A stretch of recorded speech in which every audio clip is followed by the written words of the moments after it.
Hey guys, Casey here with VanTripping.com, and I am standing in front of Mountain Bluebird, my van, and I am very fortunate that I do have an RV garage, so I keep it connected to shore power pretty much once plugged in inside the garage. Of course, solar power doesn't really draw much at the time.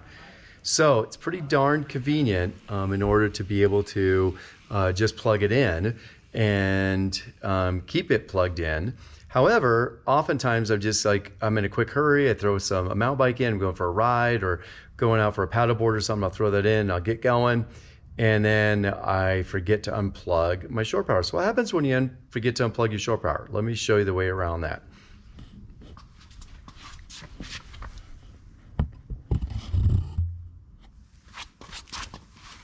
All right, here's my shore power. Here's my shore power right here. Okay, I'm gonna go and start the van and start driving away.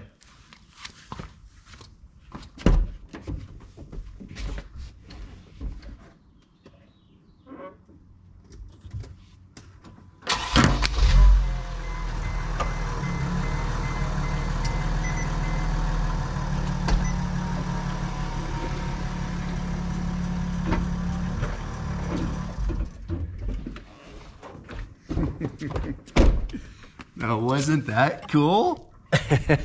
So yes, that is how I do my shore power connection. That right there is called an auto-eject.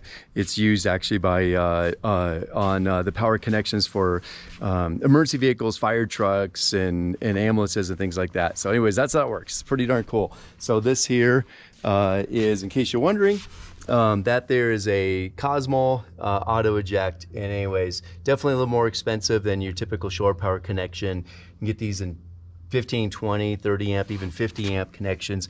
They even make them also for air connections and other connections, so they're pretty darn cool. I installed this, gosh, probably 4 years ago. It's been working perfectly flawless, and I love it because I can just get in my van, start the engine, and roll. All right, hope you enjoyed this.